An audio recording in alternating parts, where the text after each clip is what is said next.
वजीफ़े का उन्वान है कि हम अपनी सास के दिल में मोहब्बत कैसे पैदा कर सकते हैं।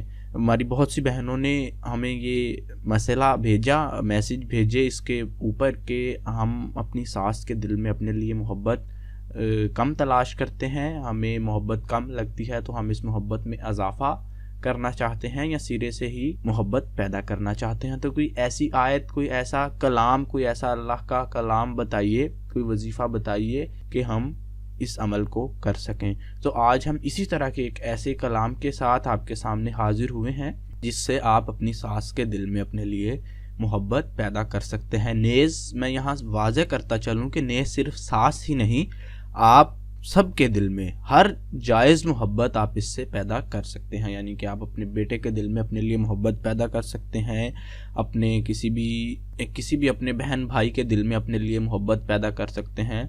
नेज़ आप किसी भी मुसलमान के दिल में, इवन काफिर के दिल में भी अपने लिए मोहब्बत पैदा कर सकते हैं। किसी भी जायज़ बाहमी मोहब्बत पैदा करने के लिए आप इस वजीफ़े को कर सकते हैं। तो चलें वक्त ज़ाया किए बिना हम बढ़ते हैं अपने आज के वजीफ़े की तरफ। इंतहाई छोटा सा सिर्फ चंद मिनट का वजीफ़ा है ये। आप इसे हर नमाज के बाद करेंगे। रोज़ाना आप जब नमाज पढ़ें उस नमाज के बाद आपने इस वजीफ़े को करना है, इस आयत को पढ़ना है। अभी आयत कौन सी है उसकी डायरेक्शंस आपको मैं दे देता हूँ। पारा नंबर 10 सूरा अनफाल और आयत नंबर 63, और ये जो आप अपनी स्क्रीन पर भी देख सकते हैं। इस आयत को आपने रोज़ाना हर नमाज के बाद 11 मरतबा पढ़ना है। फजर के बाद 11 मरतबा पढ़ें, बावुज़ू होकर जब आप नमाज से फारिग हो जाएं, बावुज़ू होकर वहीं मुसल्ले पर बैठे रहें और 11 मरतबा इसकी तलावत कर लें। ज़ोहर के बाद भी, असर के बाद भी, मगरिब और इशा के बाद भी आपने इसी तरह इस अमल को दोहराना है। वो इंशाअल्लाह चंद ही दिनों में अल्लाह ताला आपने उस बाद में दुआ करनी है उस शख्सियत को अपने जहन में रख के जिसके लिए आप ये वजीफ़ा कर रहे हैं या जिसके दिल में आप मोहब्बत अपने लिए पैदा करना चाहते हैं। तो आपने इंशाअल्लाह ये वजीफ़ा जब करना है तो चंद ही दिनों के अंदर आप वाज़ेह फ़र्क महसूस करेंगे कि उन मज़कूरा जिनका जिक्र आपने दुआ में किया है उस शख्सियत का दिल आपके लिए नरम होता जा रहा है। और अल्लाह के कलाम में बहुत बरकत है। मैं और आप हम दिलो जान से इस पर ईमान रखते हैं, यकीन रखते हैं कि अल्लाह के कलाम में बहुत बरकत है। और अल्लाह का कलाम, अल्लाह से मांगी हुई दुआएं तो बड़े बड़े मुशरिकीन के दिल नरम कर चुकी हैं।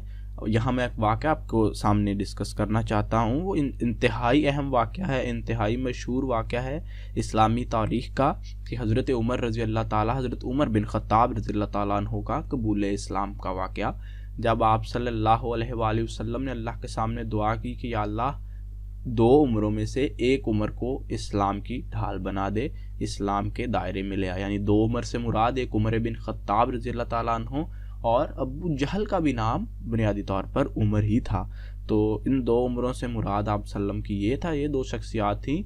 तो अगले ही दिन अल्लाह ताला ने हज़रत उमर रज़ी अल्लाह ताला अन्हु को, हज़रत उमर बिन ख़त्ताब रज़ी अल्लाह ताला अन्हु को दायरा इस्लाम में दाखिल कर दिया।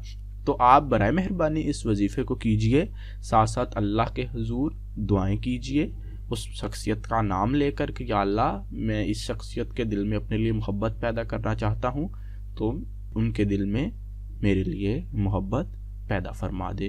तो इंशाअल्लाह कोई बात नहीं, अल्लाह के यहाँ से किसी को मायूसी नहीं होनी चाहिए। इंशाअल्लाह आप उनके दिल में आपके लिए ज़रूर मोहब्बत पैदा हो जाएगी। मुझे उम्मीद है कि आपने इस वीडियो से बहुत कुछ सीखा होगा, आपके बहुत से कॉन्सेप्ट्स क्लियर हुए होंगे। मज़ीद इस तरह की अच्छी अच्छी वीडियोस के लिए आप हमारा चैनल सब्सक्राइब करें और बराए मेहरबानी इस वीडियो को लाइक करें। और अगर कोई अभी सवालात आपके मौजूद हैं इस उन्वान के मुतालिक या किसी और उन्वान के मुतालिक, या आप हमें कोई सजेशन देना चाहते हैं, तो बराए मेहरबानी वीडियो के नीचे अपना कमेंट दर्ज कीजिए। हम अपनी पूरी कोशिश करेंगे कि आपके तमाम सवालों का जवाब दे सकें। जज़ाकमुल्लाह खैर।